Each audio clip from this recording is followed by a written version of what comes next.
सहनाववतु सहनौ भुनक्तु सह वीर्यं करवावहै तेजस्विनावधीतमस्तु मा विद्विषावहै। ओम शांति शांति शांति। वैदिक जीवन पद्धति में हम यज्ञ की चर्चा कर रहे थे, यज्ञ की महिमा। और वास्तव में जीवन हमारा तभी सार्थक होता है जब हम अपने जीवन को यज्ञमय बना लें, क्योंकि कहा यज्ञो वही श्रेष्ठतमम कर्म। यज्ञ क्या है? श्रेष्ठतमम कर्म है। सबसे जो ऐसे तो कर्म है श्रेष्ठ है, कर्म श्रेष्ठ हो सकते हैं, लेकिन ये यज्ञ को क्या कहा? श्रेष्ठतमम, superlative degree, good, better, the best. तो इससे अच्छा कुछ हो ही नहीं सकता। यज्ञ से बढ़कर के कुछ अच्छा नहीं हो सकता है, इसलिए कहा यज्ञो वही श्रेष्ठतमम कर्म। जो उच्च, उच्चतर और उच्चतम, ऐसी स्थिति है। तो आगे हम और स्वाध्याय करेंगे। कल की कक्षा में से आपका कोई प्रश्न हो तो पूछिए। जी स्वामी जी, मेरा प्रश्न था कि विद्यार्थी जीवन में यज्ञ की क्या महत्ता है तथा आज के परिवेश में यज्ञ को विद्यार्थी जीवन से कैसे अवगत कराएं, उनमें कैसे जागरूकता उत्पन्न करें यज्ञ के प्रति। जी, वेद आदि शास्त्रों में जो विद्यार्थी जीवन है, अर्थात जो ब्रह्मचर्य काल है, क्योंकि ये विद्या अर्जन का काल होता है, बिना ब्रह्मचर्य की विद्या आ नहीं सकती है। तो जो ब्रह्मचर्य का काल है, जो विद्यार्थी जीवन है, उस काल में दोनों समय यज्ञ का विधान है। क्यों? क्योंकि जब वो भाव के साथ यज्ञ करता है तो उसके भावों में भी परिवर्तन आता है, उसकी दुर्भावनाएं दूर हो जाती हैं। और ये एक विशेष जो विधान ऋषियों ने किया है, तो गुरुकुलों में भी आदि काल से ही, प्राचीन काल में भी आप देखिए कि सैकड़ों हजारों की संख्या में एक एक गुरुकुल में अंतेवासी रहते थे। ब्रह्मचारी और ब्रह्मचारिणियां अलग अलग गुरुकुल में पढ़ते थे और ये व्यवस्था बहुत उत्तमता से चलती थी। प्रभात में भी और सायं में, दोनों समय यज्ञ का विधान था। इससे भाव की शुद्धि होती है, और व्यक्ति का भाव यदि शुद्ध है, भावना के साथ यदि यज्ञ करता है, तो उसको विद्यार्थी काल में इधर उधर की जो बातें हैं, या जो भौतिकता है, या जो बाहरी आकर्षण है, उससे वो बचा रहता है। योग और यज्ञ ब्रह्मचारी के लिए, एक विद्यार्थी के लिए, एक जो सदाचारी बनना चाहता है, सदाचारी बनने के लिए विद्या का आधान उसके अंदर हो, उसके लिए शांत चित्त होने के लिए योग और यज्ञ परम आवश्यक है। तो आज के परिवेश की जो आपने बात कही है, तो आज की स्थिति में भी, आज देखिए आप, बड़े बड़े रिसर्च इस पर चल रहे हैं, सब जगह यज्ञ का गुणगान किया जा रहा है। हाँ, ये दुर्भाग्य है कि हमारे देश की जो संस्कृति है, हमारे देश की जो व्यवस्था थी, जो संस्कार थे, उसको आज के नवयुवक जो इसको नहीं समझते हैं, वो उससे दूर हट रहे हैं। वो पाश्चात्य सभ्यता को अपना रहे हैं। देर से उठना, देर से सोना, अनावश्यक चीजों में लगे रहना, वो अपसंस्कृति को अपना रहे हैं। लेकिन आप किसी भी संदर्भ में आप देखिए, गूगल में सर्च करिए, यदि आप देखेंगे तो जो ऊब चुके हैं भौतिकता से, वो पाश्चात्य लोग इस संस्कृति को अपना रहे हैं, योग कर रहे हैं, यज्ञ कर रहे हैं, यहाँ के जो 16 संस्कार है उसको अपना रहे हैं, यहाँ की जो सभ्यता है, जहाँ की जो संस्कृति है, उसको गौरव के साथ अपना रहे हैं। चर्चों का नामो निशान धीरे धीरे मिट रहा है। चर्चों के स्थान पर विशेष जो है धर्म जहां पर स्थापित हो सके मानवता का, वो चीजें हो रही हैं। तो ऐसी परिस्थिति में आप स्वयं देखिए कि ये जो पावनी परंपरा है यज्ञ की, उस विद्यार्थी को उन्नत बनाने का महत्वपूर्ण कार्य करती है, क्योंकि इसके अंदर भावना, यज्ञी भावना आ जाती है। क्यों? क्योंकि ब्रह्मचारी को बताया जाता है, एक विद्यार्थी को बताया जाता है कि ये जो भी पदार्थ अग्नि में हम डाल रहे हैं, क्योंकि अभी इसकी विशद चर्चा करनी है, तो संक्षिप्त में आपका मैं जो है उत्तर दे रहा हूं कि जैसे सारी सुगंधित जो सामग्री है, जो हवि है, जो समिधाएं हैं, वो अग्नि में जाकर के क्या हो जाती हैं? अपने अस्तित्व को समाप्त कर देती हैं और अपने अस्तित्व का 1000 गुना बढ़ा करके इस समष्टि के लिए लाभकारी होती हैं। ऐसे ही विद्यार्थी को अपने अस्तित्व को समाप्त करके गुरु के अस्तित्व में मिल जाना, गुरु को अग्नि रूप कहा गया है। और वो अग्नि रूप है, वो अपने ज्ञान को, उस परमपिता परमेश्वर के ज्ञान को इतना बढ़ाए कि अपने जो गुण कर्म स्वभाव हैं, उनमें जो दुर्गुण हैं, दुर्व्यसन है, दुर्व्यवहार है, कुसंस्कार है, उनको दूर करके सुगंधमय बन जाए। वो एकाकी जीवन न जी करके आचार्य क्या करता है? उसके गुण कर्म स्वभाव को, जो अच्छे हैं उसको बढ़ाता है और जो बुरे हैं उसको मिटाता है। तो ऐसे ही ये बहुत बड़ा विज्ञान है। आज के विद्यार्थियों को भी वही गुण कर्म स्वभाव मिल सकते हैं यदि उसको श्रद्धा के साथ करें, भावना के साथ करें। कुछ लोग भावनाएं नहीं जुड़ी होती हैं, तो भावना के विषय में भी कई लोग बोलते हैं भावना में यदि भावना हो तो भावना बेकार है, भावना में यदि भाव हो तो भाव से जो है भावना से भव पार है। तो ऐसी स्थिति में इस संसार रूपी भवसागर से यदि पार करना है तो भाव के साथ हम विद्या अर्जन करें। और जो ऋषियों ने दिनचर्या बनाई है, योग, यज्ञ, संध्या, हवन, ये सब हमारे अभिन्न अंग हैं।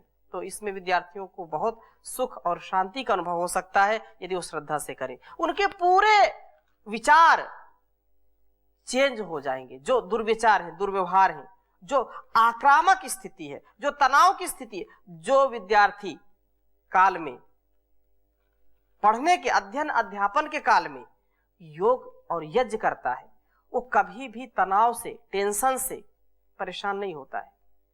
उसका संतुलित जीवन होता है और संतुलन ही जीवन है। समत्वम योग उच्यते, कर्मसु योगा कर्मसु कौशलम, यही तो है।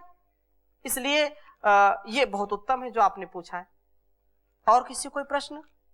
ओम स्वामी जी। जी, हम यज्ञ करेंगे, यज्ञ करते हैं तो इसमें जो हम सुगंधित पदार्थ डालते हैं, जैसे हमारी समिधाएं हैं और यज्ञ सामग्री है जी, तो जैसे कई जगह हमने देखा है कि कहीं पीपल की समिधाएं डालते हैं, कहीं आम्र की, तो इसमें कुछ सही सा ठीक सा दर्शन समाज को हो जाए कि समिधाएं क्या लेनी चाहिए। अभी इसकी चर्चा हम और आगे करेंगे विशेष रूप से, परंतु हमको हमेशा इस बात का ध्यान रखना चाहिए, ऐसी जो है समिधाओं का चयन करना चाहिए जिससे जो है बहुत कम से कम प्रदूषण हो।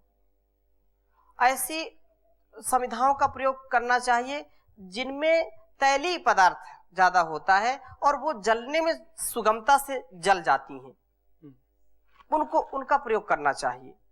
जिनमें कोई विषैलापन नहीं आता है, जिनमें अधिक धुआं नहीं होता है, जिनसे अधिक प्रदूषण नहीं होता है, ऐसी समिधाओं का प्रयोग करना चाहिए।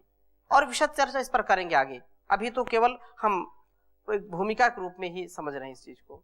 मैं उसी यज्ञ से संबंधित जानना चाह रहा था, क्योंकि जिज्ञासु बहुत होते हैं, पूछते हैं कि अगर आप समिधाएं कैसी लें, क्या लें सामग्री। तो उसमें विशेष रूप से जो प्रचलित है उसमें अब चूंकि चंदन आदि अगर तगर की समिधा और पीपल, पलाश, खैर, आम्र की तो सर्वसुलभ है, तो उसकी प्रयोग करते हैं विशेष रूप से।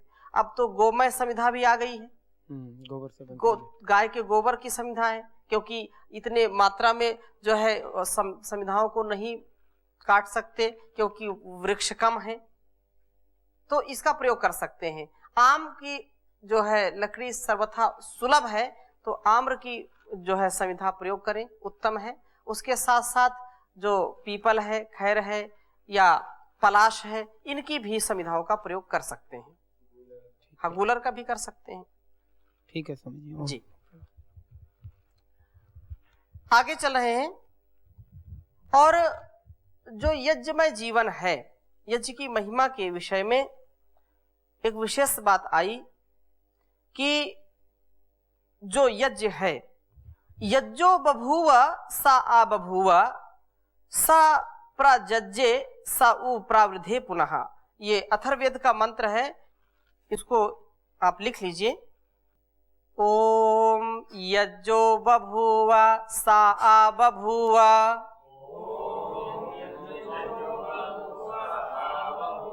सा प्रजज्ञे सा उ वावृधे पुनः।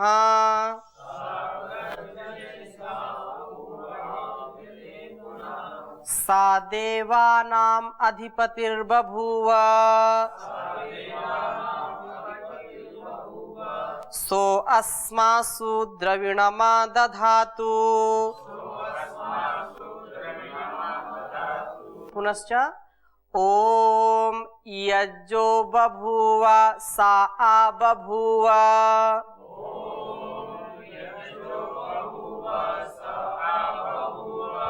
सा प्रजज्ञे सा उ वावृधे पुनः।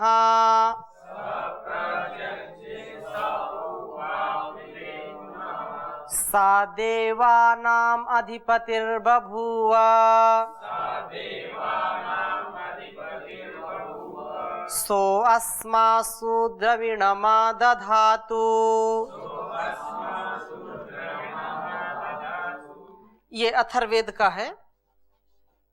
तो इसमें बड़ी उत्तम बात कही है, और इस बात को हमको समझना चाहिए कि यह जो प्रार्थना है, ये यज्ञ की जो महिमा इस मंत्र में कही है, तो यज्ञ बभूवा, यज्ञ समर्थ होता है। सा आ बभूवा, वह सब और होता है। सा प्राजज्ञे, वह उत्तम रीति से उत्पन्न होता है। उ पुनः सा वावृधे, और फिर वह बढ़ता है। सह देवा नाम, वह देवों का अधिपति ही, अधिपति बभूव होता है। सह अस्मासु, वह हमसे, हमें द्रविणम आदधातु, धन को धारण करे। तो जो इसके पहले का भी हमने मंत्र पढ़ा था अथर्ववेद का यज्ञ के विषय में, और इसमें भी जो विशेष महिमा गाई गई है, तो हमारा ये कर्तव्य है कि इसको हम समझें। और जो यज्ञ की इसमें चर्चा आई है, इस यज्ञ की जो महिमा बतलाई है, तो वैदिक धर्म का या वैदिक वांग्मय का या वैदिक संपूर्ण जो भी हम समझें, उसका प्राण क्या है? यज्ञ है। यज्ञो वही श्रेष्ठतम कर्म, जैसे कहा शतपथ ब्राह्मण में, तो वैसे यह सब सबसे श्रेष्ठ कर्म है। यज्ञ से श्रेष्ठ कोई कर्म नहीं है। और अथर्ववेद में तो इतनी महिमा गाई है। यजुर्वेद में भी कहा कि देवो वह सविता प्राप्यर्तु श्रेष्ठतमाय कर्मणो आप्यायध्वम। सर्व शासक, सबके ऊपर शासन करने वाले, सत्य प्रेरक, सत्य का जो उपदेश है, सत्य की जो भावना सब में भरने वाले, सत्य के लिए प्रेरित करने वाले भगवान, तुम सबको श्रेष्ठतम कर्म के लिए अर्पित करें। तुम जो है फूलो फलो, इससे स्पष्ट सिद्ध होता है कि मनुष्य जीवन की सफलता श्रेष्ठतम कार्य करने में ही है। ऐसे तो कार्य हम करते ही रहते हैं, लेकिन मनुष्य मनुष्य क्यों है? क्योंकि यह सर्वश्रेष्ठ परमात्मा की कृति है। परमात्मा ने इस मनुष्य को सर्वश्रेष्ठ बनाया है। और सर्वश्रेष्ठ क्यों है? क्योंकि इसके गुण कर्म स्वभाव भी सर्वश्रेष्ठ हैं। तो इसके लिए पुरुषार्थ करना चाहिए। यदि सामान्य जीवन हम जीते हैं तो पशु और पक्षियों से हमारा जीवन नीचे भी गिर सकता है। असामान्य हम जीवन जिए, असाधारण जीवन जिए, यही मनुष्यता है। अल्प के सुख में हम ना रहें, तुच्छ सुखों में ना बहें, हम ठहरे, हम भोग में भोगी ना बने, योगमय जीवन जिए, यज्ञमय जीवन जिए, तभी हमारा जीवन पशु पक्षियों से, जो तिर्यक योनि है उससे हम ऊपर उठ सकते हैं, जो भोग योनि है उससे हम ऊपर उठ सकते हैं। और केवल हम भोग भोगने के लिए यहां नहीं आए। मनुष्य का जीवन केवल भोग भोगने के लिए नहीं है, ये कर्म प्रधान है, कर्म की प्रधानता है। इसलिए सामान्य जीवन यदि जीते हैं तो ये इस जीवन का अपमान है। श्रेष्ठ जीवन जिए, श्रेष्ठ कर्म करें, ऐसा भाव सबके अंदर होना चाहिए। और भाव की परिणति के लिए तदनुसार कर्म भी करना चाहिए। तो वेद में कर्म करने का विधान अनेक स्थानों पर मिलता है। और श्रेष्ठतम कर्म क्या है? जो वेद के अनुकूल कर्म है, जो शास्त्र के अनुकूल कर्म है, वही तो श्रेष्ठ कर्म होंगे। तो जो कर्म है या जो श्रेष्ठ, केवल ये तो ठीक है, हवि देना है, यज्ञ करना है, लेकिन यज्ञमय पूरा जीवन बना लेना, यज्ञमय वाणी व्यवहार हो, यज्ञमय विचार हो, तो यही तो है। कुर्वन्यवेह कर्माणि जिजी विशेषतम समाह एवं त्वयि नान्यथेतोस्ति ना कर्म लिप्यते नरे। वेदनुकूल कर्म करना, एक क्षण के लिए भी निठल्लेपन में, प्रमाद में, आलस्य में ना रहना, पूरे उत्साह के साथ वेद के द्वारा बताए गए मार्ग पर हम चलते रहे, ये यज्ञीय कर्म हो गया हमारा। इससे अच्छा और कोई कर्म नहीं हो सकता। और ऐसा करने से क्या होगा? ना कर्म लिप्यते नरे। जब तुम यज्ञीय कर्म करोगे, श्रेष्ठतम कर्म करोगे, तो आपको वो कर्म बाधेगी नहीं। विशेष बात कही है। और बिना कर्म के नहीं, कर्म करते हुए 100 वर्ष तक जीने की इच्छा रखो। और जो कर्म नहीं करता वो तो बोलते अजगर करे न चाकरी, पंछी करे न काम, दास मलूका कह गए सबके दाता राम, कुछ नहीं करना काम। हाँ, राम राम जपना, पराया माल अपना, बाकी सब झूठा सपना। ऐसी जो धारणा बना करके व्यक्ति जीवन जीता है तो ये जीवन का अपमान है, जीवन का उस परमात्मा की कृति का अनादर है। श्रेष्ठतम कृति बनाई है मनुष्य की, और उसको हम ऐसे ही जो है मिट्टी में मिला रहे हैं तो ये अच्छा नहीं है। जीवन को बड़ा अनमोल जीवन है, लेकिन जब तक ये मिलता है तो, जब तक मिलता नहीं तब तक रोते हैं, और जब मिल गया तो बिल्कुल ऐसे खो देते हैं। अनमोल ये जीवन की, अनमोल ये जीवन की अनमोल कहानी है, अनमोल ये जीवन की अनमोल कहानी है। जब जाए निकल प्राणा दुनिया ये फानी है। ये अनमोल जीवन है, लेकिन जब इससे प्राण निकल जाते हैं तो दुनिया में आकर के भी कुछ नहीं कर पाते हैं। जाए प्राण निकल तेरे, तो ये बिल्कुल अनमोल है। किसी दूसरे कवि ने कहा, मनुष्य जन्म अनमोल रे, इसे माटी में ना घोल रे, अब तो मिला है फिर न मिलेगा, कभी नहीं कभी नहीं कभी नहीं। इस जीवन को यदि हमने पाया है तो इसको ऐसे नहीं गंवाना। इसको, ये जो है हीरा बहुत अनमोल मिला है, जो यूं लुटाने के काबिल नहीं है। हम इसको समझें, इसको जानें। एक एक श्वास, एक एक कदम, एक एक पल हमारे लिए उन्नति का हो, एक एक हमारा प्रत्येक कर्म ऊपर आरोहण के लिए हो, नीचे गिरने के लिए ना हो। तो ये बात कहा कि जो कर्म नहीं करेगा उसको ऋग्वेद में कहा अकर्म्या दस्यु, जो अकर्मा है, अकर्मा दस्यु हो, वो दस्यु है, वो जो है असुर है, कर्म ना करने वाला दस्यु है, डकैत है, लुटेरा है। तो ऐसे लुटेरा डकैत बनकर के जीवन व्यतीत करना है या दाता बनकर के कार्य करना है। इसलिए कर्म श्रेष्ठतम कर्म यज्ञ के पर्यायवाची हैं। सत्कर्म का, श्रेष्ठतम कर्मों का फल भी उत्तम होता है। किया कर्म विफल नहीं जाता, इस अभिप्राय से कहा गया है। यज्ञो बभुआ, यज्ञ सफल होता है, यज्ञ समर्थ होता है, यज्ञ सर्वत्र होता है। भगवान की दृष्टि और उसकी सृष्टि यज्ञमय है। वो हमको हर पल हर क्षण देख सुन जान रहा है और उसका कार्य जो है सारा यज्ञमय है। उसकी सृष्टि में आप देखो कितना यजन हो रहा है, एक एक पल पल यजन हो रहा है। हम विचार तो करें, नए नए पुष्प खिल रहे हैं, नए नए फल आ रहे हैं, छोटे छोटे कीट पतंग से लेकर के, एंट से लेकर के एलिफेंट तक सब यजनीय कार्य में लगे हुए हैं। हमारा ये सारा अस्तित्व भी यजनीय कार्य में लगा हुआ है। आंखें देखने का कार्य कर रही हैं, यजन कर रही हैं। हमारा ये हाथ कितना यजन करता है, लेकिन ये कुछ लेता नहीं है, सब कुछ देता ही देता है।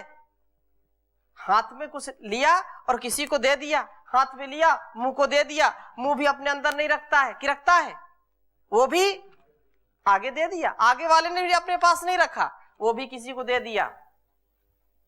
हृदय कितना देता है, अगर वो पूरा रक्त जा रहा है और बोले कि नहीं मैं पूरे शरीर में रक्त नहीं दूंगा, काम चलेगा क्या है? वो दे रहा है, लगातार दे रहा है। आओ जाओ, एक हाथ से लिया एक हाथ से दिया, देही में ददामिते, तू मुझे दे मैं तुझे दूंगा, गिव एंड टेक का ये कार्यक्रम चलता है। यही यज्ञ है। यज्ञ में जो भी हम डालते हैं कि थोड़ा सा डाला और उसका कितना हजार गुना हमको मिल जाता है। ये सारा जो सुकर्म है, एक एक कर्म का फल हमको मिलता है, एक एक कर्म का। इसलिए कहा कि कर्म करो, सुकर्म करो। शुभ करोगे तो अच्छा है, अशुभ करोगे तो भी मिलेगा, शुभ करोगे तो भी मिलेगा। अवश्यमेव भोक्तव्यम कृतम कर्म शुभाशुभम, ना भुक्तम क्षीयते कर्म जन्म कोटि शतैरपि। कितने भी जन्म ले लो, किसी भी योनि में चले जाओ, लेकिन जो अशुभ कर्म किया है उसका भी परिणाम भोगना पड़ेगा, जो शुभ किया है उसका भी भोगना पड़ेगा। इसलिए श्रेष्ठ करो, शुभ करो तो शुभ ही मिलेगा, अशुभ नहीं मिलेगा। तो देवों का यह कर्म है। यज्ञ आ बभुआ, यज्ञ सब ओर से आ रहा है। सूर्य अपने प्रकाश और ताप के द्वारा जीवन दान दे रहा है। रोग विनाश जो है, रोगों का विनाश करता है, यह यज्ञ कर रहा है। सूर्य चंद्र यज्ञ तो कर रहे हैं। यदि वो गर्मी ना दे, सूर्य ताप ना दे, प्रकाश संश्लेषण की क्रिया ना हो, तो ये जीवन चलेगा? यहां पर नहीं चलेगा, नहीं चल सकता है। वृक्ष है, यदि वो ऑक्सीजन ना छोड़े तो क्या जीवन चलेगा? नहीं चलेगा।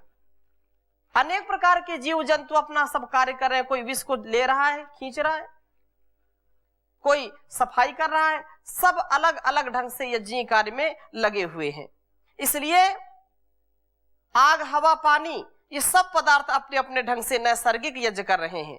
आदेश तो मनुष्य के लिए भी यज्ञ करने का है। यह मानव तन इससे मिला है कि यज्ञ करने के लिए, जैसा वेद भगवान कहते हैं, इयंते यज्ञा तनुहु, तेरा यह तन यज्ञ करने के योग्य है। यह संसार भी यज्ञ है, उत्तम रीति से उत्पन्न होता है और फिर बढ़ता है। यज्ञ का काम बढ़ना और बढ़ाना है। वेदों में प्रज्वलित अग्नि, वेदी पर जो प्रज्वलित अग्नि पर जब घृत सामग्री डालते हैं तब थोड़ी सी होती है, किंतु अग्नि में जैसे ही पड़ती है उसका कई गुना जो है मिलकर के पूरी जो है समष्टि में या पूरे वातावरण में फैल जाता है, समष्टि के लिए कल्याणकारी होता है। कितने विशाल प्रदेश को सुवासित करता है। यही यज्ञ का बढ़ना है और उसका बढ़ाना है। जब यज्ञ बढ़ता है तब सा देवानाम अधिपतिर बभूवा, वह सब देवों का अधिपति हो जाता है। यज्ञ भद्र भाव भद्र कर्म रूपी देवों का स्वामी है, इसमें संदेह किसे है। तो यह बहुत उत्तम है। ये मंत्र हम और आगे थोड़ा सा इसको पढ़ेंगे, समझेंगे। अभी यहीं पर विराम देते हैं। ओम शांति शांति शांति।